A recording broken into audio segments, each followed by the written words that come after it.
السلام علیکم ورحمۃ اللہ وبرکاتہ۔ الحمد للہ رب العالمین والصلاة والسلام علی رسولہ الامین ومن تبعہم بإحسان الی یوم الدین، اما بعد۔ صفحہ نمبر 93 93۔ جیسا کہ آغاز میں ابتدا میں یہ بات آئی تھی کہ اس کتاب کو 10 قسموں میں تقسیم کر کے مرتب کیا گیا۔ 2 قسم ہم پڑھ چکے ہیں، آج سے تیسری قسم کا آغاز ہو رہا ہے، جس کا عنوان ہے اللہ کے سوا کسی اور کی عبادت کا بطلان، کہ اللہ کے علاوہ کسی اور کی عبادت باطل ہے، جائز نہیں ہے۔ اس تیسری قسم میں کل 4 ابواب ہیں،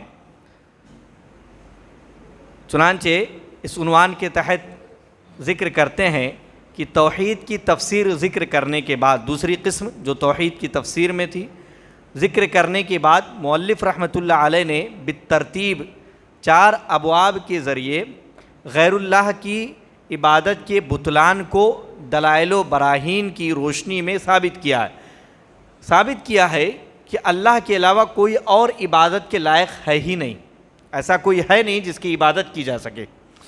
چنانچہ اللہ تعالیٰ کے سوا تمام مخلوقات کی عبادت کا بطلان باطل ہونا، حتیٰ کہ نبی کریم صلی اللہ علیہ وسلم کی عبادت کرنا بھی باطل ہے، ان کی بھی عبادت جائز نہیں۔ فرشتوں کی عبادت کا بطلان، جب کہ وہ انسانوں میں سے کچھ بہت ہی خاص لوگوں کو چھوڑ کر اللہ کے سب سے زیادہ قریب ہیں، لیکن اس کے باوجود ان کی عبادت نہیں کی جا سکتی۔ غیر اللہ سے، اللہ کے علاوہ کسی اور سے غیر شرعی شفاعت طلب کرنے کا بطلان، جس کی اجازت اللہ نے نہیں دی، وہ سفارش طلب کرنا، وہ سفارش کروانا، یہ جائز نہیں، کیونکہ شفاعت صرف اللہ کا حق ہے۔ کہتے ہیں اللہ کے سوا کسی اور سے ہدایت کی توفیق طلب کرنے کا بطلان، کہ ہدایت دینے والا بھی تنہا اللہ رب العالمین ہے، اس کی توفیق صرف اللہ ہی دے سکتا ہے، تو کسی اور سے طلب کرنا یہ بھی باطل ہے، کیونکہ اللہ کے سوا کوئی اور بھی اس کا مالک نہیں ہے، کوئی بھی اس کا مالک نہیں ہے۔ تو تسلسل کے اعتبار سے باب نمبر 15 ہے، جس کا عنوان ہے اللہ تعالیٰ کے فرمان ایشرکون ما لا یخلق شیئا وهم یخلقون ولا یستطیعون لهم نصرا، سورہ اعراف کی آیت نمبر 119 اور 120۔ کیا وہ ایسوں کو اللہ تعالیٰ کا شریک بناتے ہیں جو کچھ بھی پیدا نہیں کر سکتے، کیونکہ وہ خود پیدا کیے جاتے ہیں اور نہ ان کی مدد کی طاقت رکھتے ہیں؟ تو یہ جو آیت ہے، اس آیت کو مؤلف رحمۃ اللہ علیہ نے عنوان قائم کیا اس باب کا۔ اس آیت میں اللہ تعالیٰ نے بتوں کی عاجزی، بے بسی اور لاچاری کا ذکر کیا کہ بت کتنے لاچار ہیں کہ وہ خود پیدا کیے گئے ہیں، وہ تو کسی کو پیدا نہیں کر سکتے۔ نیز بطلان عبادت کے، یعنی کہ عبادت ان کی باطل ہے، اس کے اسباب کو اللہ رب العالمین نے ذکر بھی کیا، جو کہ یہ ہے کہ وہ کسی بھی چیز کو پیدا نہیں کرتے، اللہ کے علاوہ کوئی بھی کسی چیز کو پیدا نہیں کر سکتا، اور جو پیدا نہیں کر سکتا وہ عبادت کا مستحق بھی نہیں ہو سکتا، جو پیدا نہیں کر سکتا وہ عبادت کا مستحق بھی نہیں ہو سکتا۔ دوسرا سبب کہ وہ عدم سے وجود میں لائے گئے ہیں، کہ جن کی عبادت کرتے ہو، جن کو تم اللہ کا شریک بناتے ہو، ان کا تو وجود ہی نہیں تھا، وہ پیدا کیے گئے ہیں، ان کا وجود ہی نہیں تھا، وہ پیدا کیے گئے ہیں، اور جو پیدا کیے گئے لہٰذا وہ خود دوسروں کے محتاج ہیں، ابتدائی طور پر بھی اور ہمیشگی دونوں طور پر۔ ابتدا میں بھی وہ محتاج تھے کہ ان کو لایا جائے، اور ہمیشہ محتاج ہیں۔ اور جو دوسروں کا محتاج ہو وہ داتا کیسے ہو سکتا ہے؟ جو خود محتاج ہو وہ دوسروں کو کیسے دے سکتا ہے؟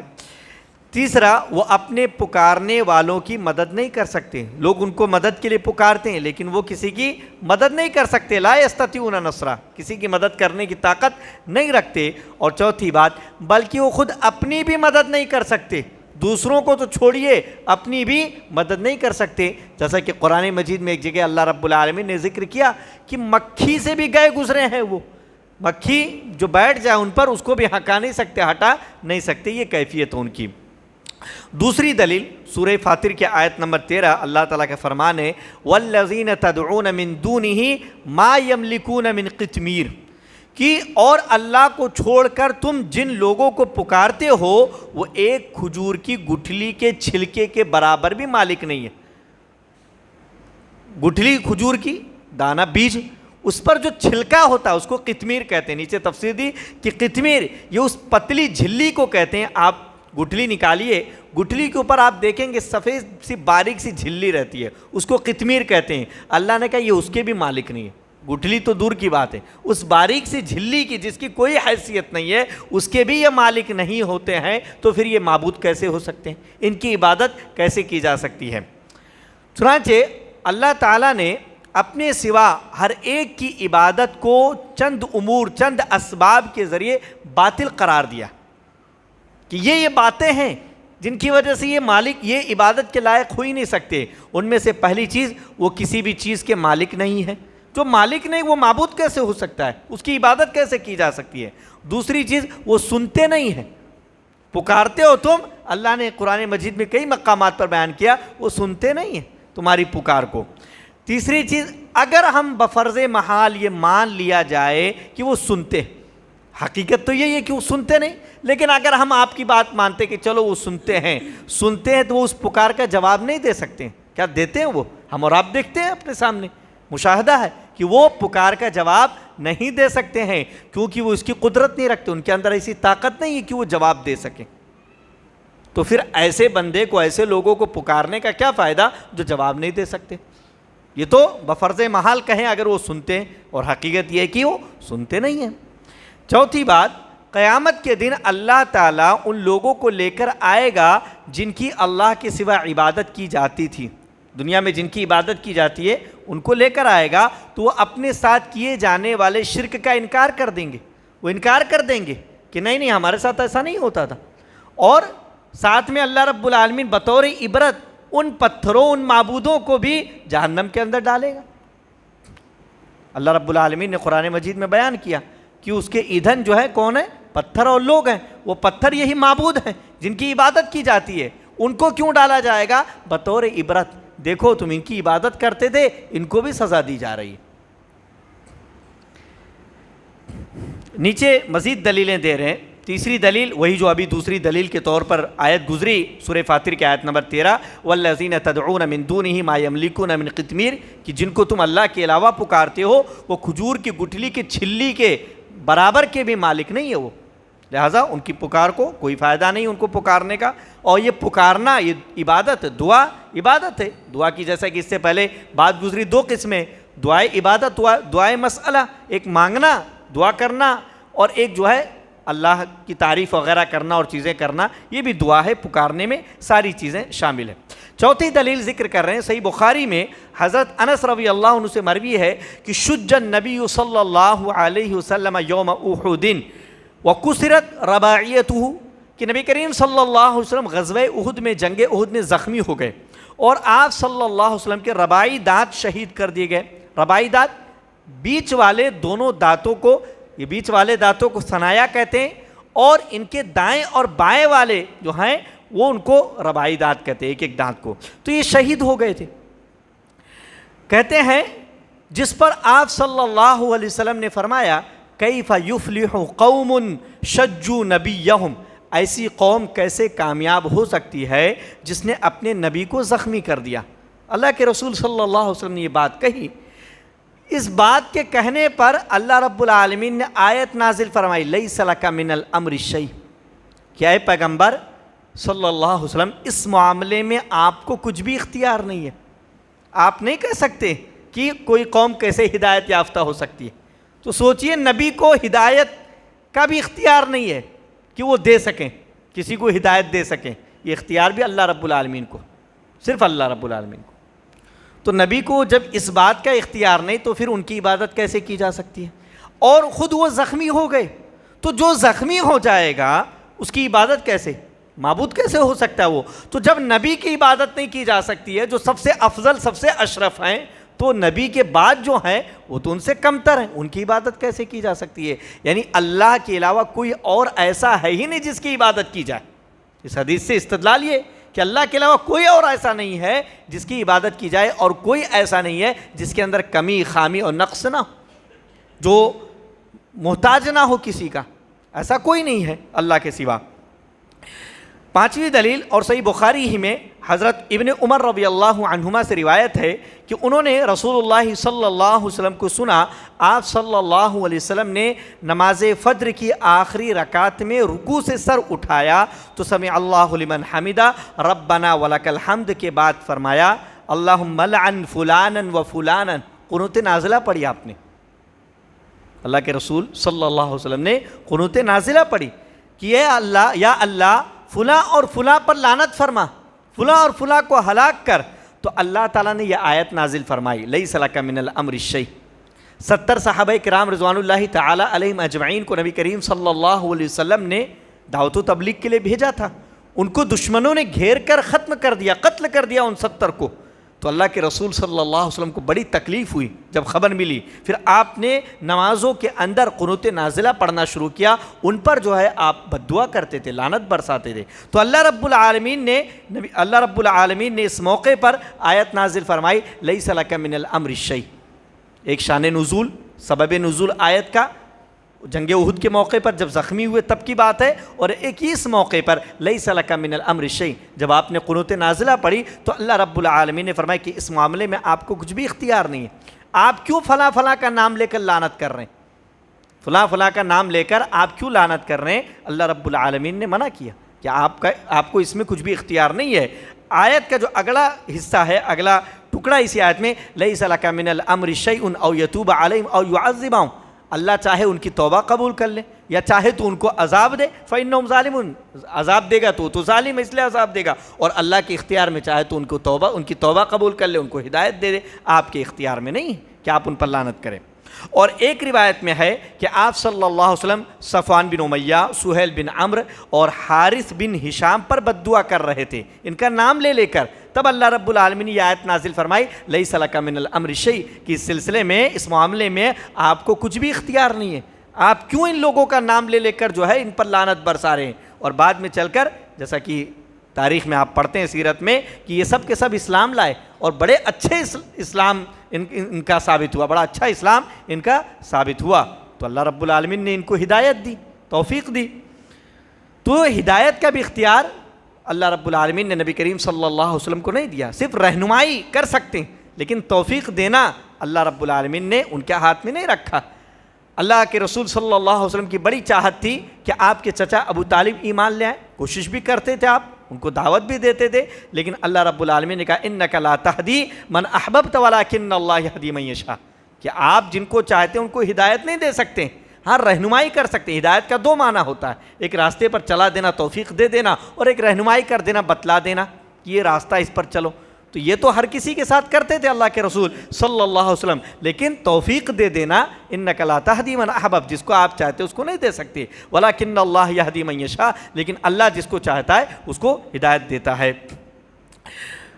تو اللہ کے رسول صلی اللہ علیہ وسلم کو جب اختیار ہی نہیں ہے کہ وہ ہدایت دیں یا اس طرح کی کوئی چیز جب اختیار نہیں ہے تو کیوں کر وہ معبود ہو سکتے ہیں، ان کی عبادت کیوں کر کی جا سکتی ہے؟ تو جب نبی کی آخری رسول صلی اللہ علیہ وسلم جو سب سے محبوب اشرف افضل ہیں اور سید الانبیاء والرسول ہیں، سردار ہیں سب کے، جب ان کی عبادت نہیں کی جا سکتی، وہ معبود نہیں ہو سکتے، تو پھر ہمہ شمہ اور کون ہو سکتا ہے جس کی عبادت کی جائے؟ چھٹی دلیل، صحیح بخاری میں حضرت ابو ہریرہ رضی اللہ تعالیٰ عنہ سے روایت ہے کہ جب رسول اللہ صلی اللہ علیہ وسلم پر یہ آیت وَأَنذِرْ عَشِيرَتَكَ الْأَقْرَبِينَ سورہ شعراء آیت نمبر 214 ہے، یہ آیت نازل ہوئی تو آپ کھڑے ہو گئے اور فرمانے لگے اے قریش کی جماعت، یا اس طرح اور کوئی کلمہ آپ نے کہا، لوگوں کو مخاطب کیا، اپنی قوم کو، اپنے قبیلے کو، اور آپ نے فرمایا اپنی جانوں کو خریدو، یعنی اپنے آپ کو بچاؤ، یعنی اپنے آپ کو بچا لو، اللہ کے ہاں میں تمہارے کسی کام نہ آ سکوں گا۔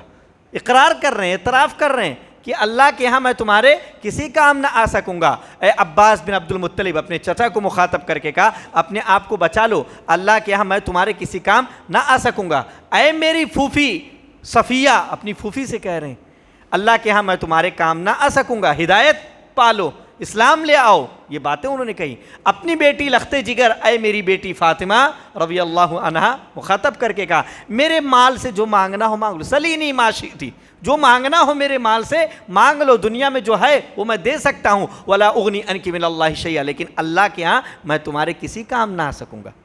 تو اللہ کے رسول خود اعتراف اور اقرار کر رہے ہیں کہ میں تمہارے کسی کام نہیں آ سکتا ہوں، لہٰذا مجھ سے کوئی امید نہ رکھنا، اس لیے ایمان لے آؤ. بچنا چاہتے ہو اپنی جانوں کو خرید لو، بچنا چاہتے ہو تو ایمان لے آؤ. تو اللہ کے رسول صلی اللہ علیہ وسلم نے اس میں واضح طور پہ بیان فرما دیا، لہٰذا جب وہ کسی کام نہیں آ سکتے، اختیار نہیں ان کو، تو پھر وہ معبود کیسے ہو سکتے ہیں؟ تو جب سب سے بڑی شخصیت دنیا کی معبود نہیں ہو سکتی ہے تو اور کوئی کیوں کر معبود ہو سکتا ہے؟ تو تمام کا انکار ہے کہ کوئی بھی اللہ رب العالمین کے علاوہ معبود برحق نہیں ہو سکتا. معبود بہت سارے ہیں. لا الہ الا اللہ کا درست ترجمہ میں نے شاید پہلے بھی کبھی بتلایا کہ درست ترجمہ کیا ہے. لا الہ الا اللہ، اللہ کے سوا کوئی معبود برحق نہیں، سچا معبود نہیں. اللہ کے سوا کوئی معبود نہیں، یہ درست ترجمہ نہیں، کیونکہ معبود تو بہت سارے، معبود تو ہر گلی چوراہے پر مل جائیں گے آپ کو، لیکن سچا معبود صرف اللہ رب العالمین. معبود یعنی جس کی عبادت کی جاتی ہے. آگے کہتے ہیں شجا، جیسا کہ حدیث میں آیا شج النبی.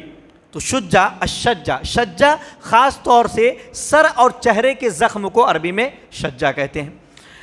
حدیث میں رباعیت، ان کے رباعی دانت ٹوٹ گئے تو بیچ والے دونوں دانتوں کو ثنایا کرتے ہیں. یہ بیچ والے دونوں دانتوں کو ثنایا کرتے ہیں اور ان کے بعد والے دائیں اور بائیں ایک بائیں طرف کے ایک ایک دانت کو رباعی کہا جاتا ہے.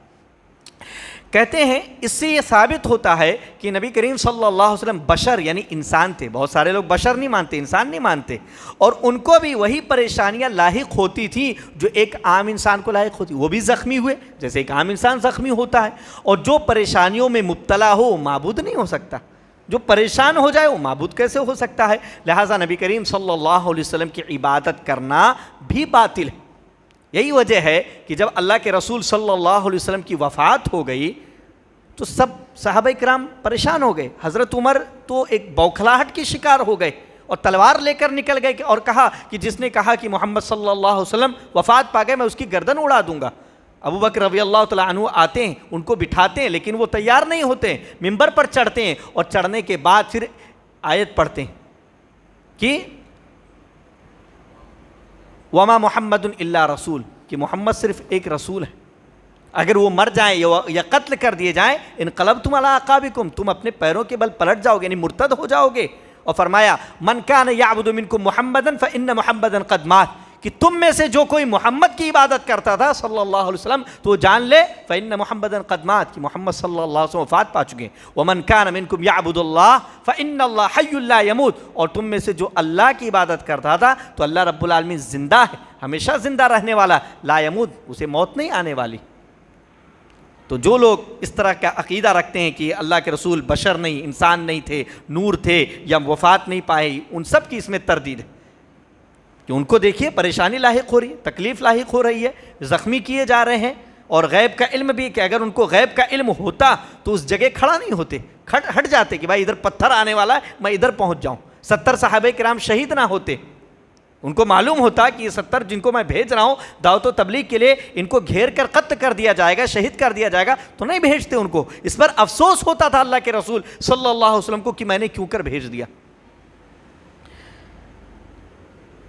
اس میں عبرت پکڑنے والوں کے لیے عبرت ہے کہ کسی بھی انسان کو اللہ کی رحمت سے نا امید نہیں ہونا چاہیے، خواہ وہ کتنا ہی گنہگار کیوں نہ ہو. اللہ کے رسول ان پر لعنت بھیج رہے تھے، صفوان وغیرہ پر رضی اللہ عنہم اجمعین، ان پر لعنت بھیج رہے تھے کہ وہ بڑے گنہگار ہیں، انہوں نے ایسا کیا. لیکن کبھی بھی آدمی کو مایوس نہیں ہونا چاہیے کتنا بھی گنہگار.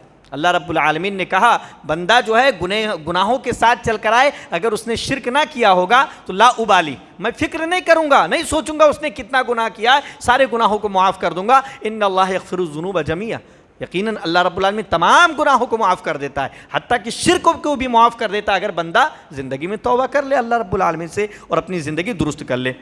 صفوان بن امیہ، سہیل بن عمرو اور حارث بن ہشام، ان تینوں یعنی صفوان بن امیہ، سہیل بن عمرو اور حارث بن ہشام نے اسلام قبول کیا اور بڑی خوبی کے ساتھ اسلام پر جمے رہے. بڑے اچھے کارنامے ان کے، تاریخ میں ان کی سیرتوں کو پڑھا جائے تو ہمارے لیے لمحہ فکریہ ہے.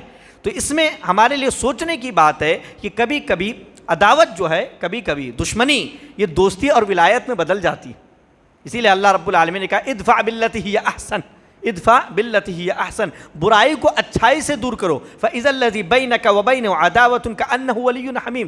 ایسا ہو سکتا ہے برائی کو آپ اچھائی سے دور کریں گے تو ایسا ہو سکتا ہے کہ تمہارے اور جس کے درمیان دشمنی ہے کأنہ ولی حمیم، گویا کہ وہ تمہارا گہرا دوست بن جائے، جگری دوست بن جائے۔ تو اس لیے دعوت کے مرحلے میں آدمی کو نرمی کے ساتھ کام لینا چاہیے۔ کہتے ہیں جس بد دعا سے روکا گیا، اللہ کے رب العالمین نے اللہ کے رسول صلی اللہ علیہ وسلم کو روکا، وہ نام کے ساتھ کسی کافر معین پر لعنت کرنا، کسی کافر کو متعین کر کے کہ فلاں کافر پر لعنت ہو، اس سے اللہ رب العالمین نے روکا۔ پتہ نہیں اللہ اس کو ہدایت دے دے، ہمیں نہیں معلوم، لیکن عمومی طور پر ان پر لعنت کرنے میں کوئی حرج نہیں کہ لعنت اللہ علی الکافرین، تمام کافروں پر اللہ کی لعنت ہو یا کافروں کو تباہ کر دے اللہ، اس طرح کی کہنا کوئی حرج نہیں۔ اسی طرح کافروں پر اس طرح سے لعنت کرنے میں کوئی حرج نہیں کہ ہم کہیں اے اللہ مسلمانوں کو ان سے راحت دے دے، مسلمانوں کو ان سے راحت دے دے۔ ایک موقع پر شیخ صالح الفوزان حفظہ اللہ سے کسی نے سوال کیا کہ یہ خبر ملی ہے کہ لوگ چاند پر پہنچ گئے ہیں، لوگ چاند پر پہنچ گئے، تو انہوں نے جواب میں کہا پہنچ گئے ہیں تو اچھا ہے، کافر پہنچ جائیں وہیں پر، زمین کو چھوڑ دیں ہمارے لیے کہ ہم یہاں پر اللہ کے احکامات کو نافذ کر لیں، پہنچ جائیں وہ چاند پر، ہمارے لیے زمین کو چھوڑ دیں۔ کہتے ہیں کہ عمومی طور پر سبھی کافروں کی ہلاکت کی بد دعا کرنا، نبی صلی اللہ علیہ وسلم نے اس طرح سے عمومی طور پر کبھی ان پر بد دعا نہیں فرمائی، عمومی طور پر تمام کافروں کے لیے بد دعا نہیں فرمائی، اور اللہ نے ان کا باقی رہنا مقدر کیا ہے کہ یہ کافر رہیں گے قیامت تک، کافر رہیں گے، برقرار رہیں گے، تو ان کا مقدر کر رکھا، لکھ رکھا ہے کہ یہ رہیں گے۔ اور بعد میں انہی میں سے بہت سے لوگوں نے اسلام قبول کیا، جو تھے کفار مکہ اور دیگر بہت سارے کفار مکہ جتنے تھے فتح مکہ کے وقت تقریباً سب اسلام قبول کر لیے تھے۔ بس کریں آگے چلیں، یہ ایک صفحہ ہے، پورا کریں۔ مسائل کا ذکر ہے۔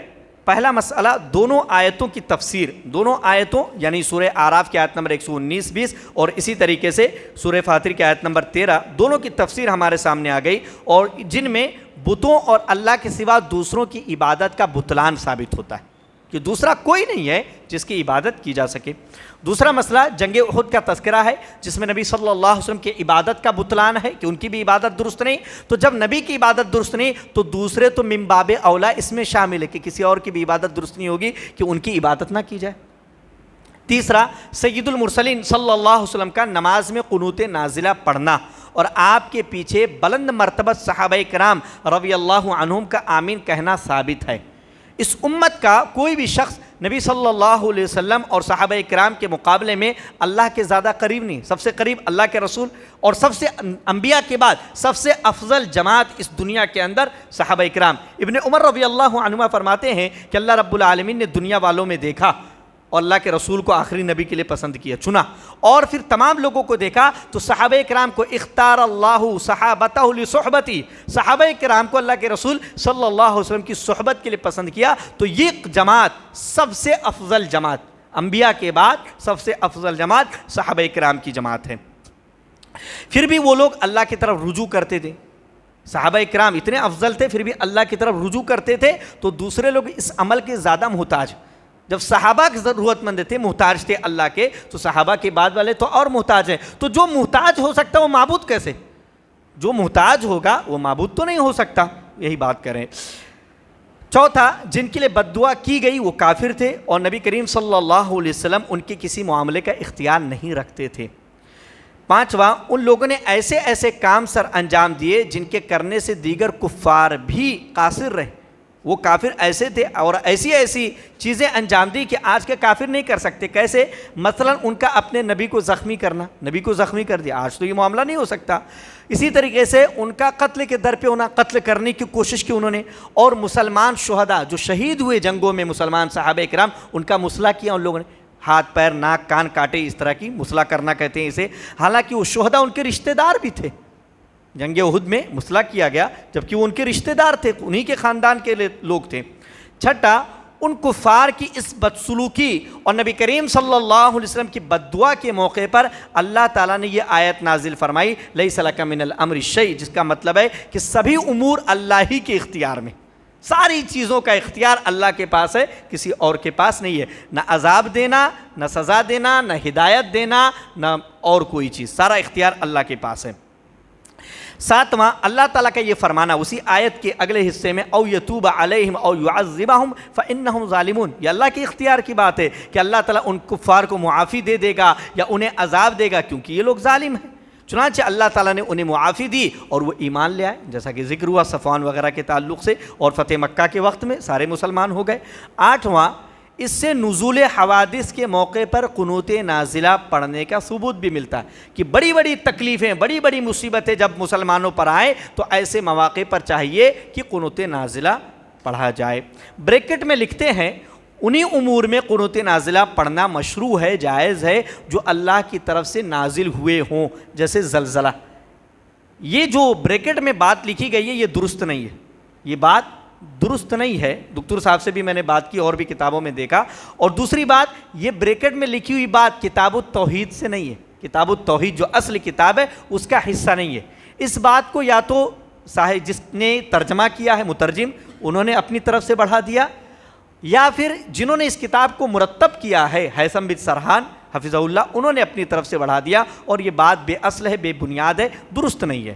کیونکہ جیسے زلزلہ مثال دی انہوں، زلزلہ ہے، قدرتی آفات ہیں، ان پر قنوت نازلہ نہیں پڑھی جاتی ہے، بلکہ کفار کی طرف سے جو پریشانیاں مسلمانوں کو لاحق ہوتی ہیں ان پر قنوت نازلہ پڑھی جاتی ہے، جیسا کہ احادیث سے یہ بات ثابت ہے۔ ممکن ہے ذہن اس وقت لکھتے وقت نہ سمجھ پائے ہوں، بات الٹ گئی ہو۔ آگے کہتے ہیں 9واں مسئلہ، جن پر بد دعا کی جا رہی ہے نماز میں ان کا اور ان کے آباء و اجداد کا نام لینا جائز ہے۔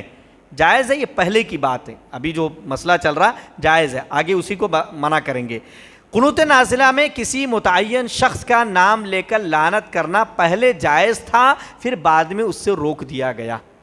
تو پہلے جو مسئلہ تھا اس کو بتلا دیا کہ جائز ہے، یہ حدیث سے نکلتا کہ جائز ہے، پھر دوسری حدیث سے نکلا کہ پہلے جائز تھا اور پھر بعد میں منع کر دیا گیا، جیسا کہ ناسخ اور منسوخ کی بحث ہوتی ہے کہ پہلے کوئی چیز جائز رہتی تھی، پھر اس کو اللہ رب العالمین منسوخ کر دیتا ہے، ناسخ نازل کر دیتا ہے۔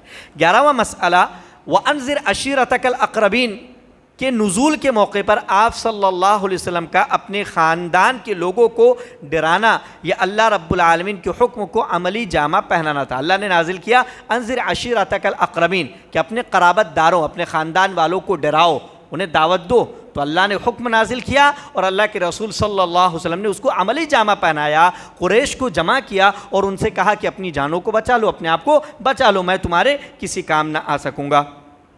12واں، نبی صلی اللہ علیہ وسلم نے جب دعوت توحید دی تو آپ کو مجنون، پاگل کہا گیا۔ اسی طرح آج بھی اگر کوئی دعوت توحید دے تو اسے بھی ایسے ہی القاب کا سامنا کرنا پڑتا ہے، اسے بھی مختلف باتیں کہی جاتی ہیں۔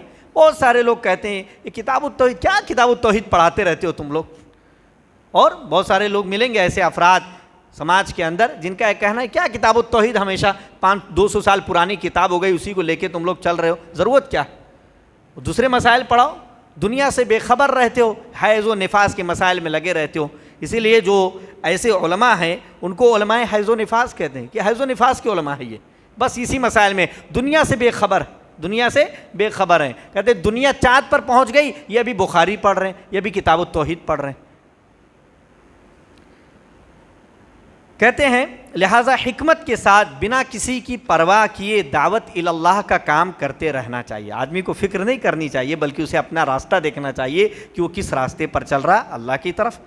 13واں، نبی کریم صلی اللہ علیہ وسلم کا اپنے قریبی اور دور کے رشتہ داروں سے یہ فرمانا کہ اللہ کے یہاں میں تمہارے کسی کام نہ آ سکوں گا، یہاں تک کہ یہی بات آپ نے اپنی لخت جگر حضرت فاطمہ رضی اللہ عنہا سے بھی کہی کہ اے محمد صلی اللہ علیہ وسلم کی بیٹی فاطمہ، اللہ کے یہاں میں تمہارے کسی کام نہ آ سکوں گا۔ جب آپ سید المرسلین ہونے کے باوجود، سردار تھے تمام انبیاء کے، اس کے باوجود اپنی لخت جگر بیٹی سارے جہاں کی عورتوں کی سردار فاطمہ رضی اللہ عنہا سے صراحت کے ساتھ بالکل صاف صاف کہہ رہے ہیں کہ میں تمہارے کچھ کام نہ آ سکوں گا، جبکہ انسان کا ایمان ہے کہ آپ صلی اللہ علیہ وسلم کی زبان مبارک سے حق کے، سچی بات کے سوا کچھ بھی نہیں نکلتا ہے۔ تو اب اس کی روشنی میں آج کل کے حالات کو دیکھیے کہ اس بیماری میں عوام ہی نہیں بلکہ خواص بھی مبتلا ہیں۔ اللہ کے رسول کہہ رہے ہیں میں کچھ نہیں کر سکتا ہوں، اور لوگ جو ہے دوسروں کے پیچھے پڑے ہیں، تم میرا کام بنا دو، تم میرا یہ کر دو، تم میرا وہ کر دو، اپنی بگڑی بنانے کے لیے فلاں پیر بابا فقیر پیر فقیر اور قبروں پر جا کر بیٹھے ہوئے ہیں۔ تو جب اللہ کے رسول نہیں کر سکتے، جو سب سے افضل ہیں، سید المرسلین ہے، وہ اپنی بیٹی سے کہہ رہے ہیں کہ میں تمہارے کچھ کام نہیں آ سکتا ہوں، تو دوسروں کے کیسے کام آئیں گے؟ جب اپنی بیٹی کے کام نہیں آ رہے ہیں تو دوسروں کے کیسے کام آئیں گے؟ تو یہ غور کرنے کی بات ہے۔ تو غور کرنے والے پر صحیح توحید اور دین کی اجنبیت عیاں ہو جائے گی کہ صحیح توحید کیا ہے، درست راستہ کیا ہے، اور دین کس قدر اجنبی، کتنا کم لوگوں کے پاس صحیح دین موجود ہے، یہ واضح ہو جائے گا کہ لوگ کس طریقے سے کر رہے ہیں۔ بریکٹ میں لکھتے ہیں کہ نبی کریم صلی اللہ علیہ وسلم کی نسبت، یعنی کہتے ہیں ہم امت محمدی ہیں، محمد کی امتی ہیں، تو یہ جو ہم اپنا تعلق جوڑتے ہیں اس صورت میں فائدہ دے گی جب ہم آپ پر ایمان لائیں۔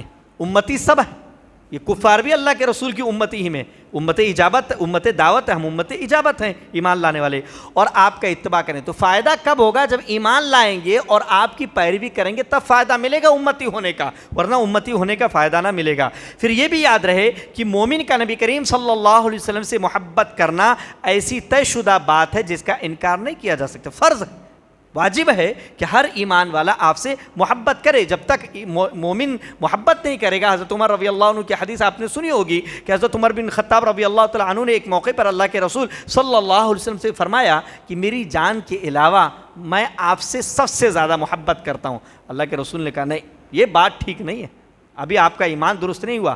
کچھ دیر کے بعد حضرت عمر بن خطاب رضی اللہ تعالیٰ عنہ کہتے ہیں اب میں اپنی جان سے بھی زیادہ آپ سے محبت کرتا ہوں۔ تو اللہ کے رسول فرماتے ہیں الآن یا عمر، اب بات بنی ہے عمر، اب صحیح بات ہوئی۔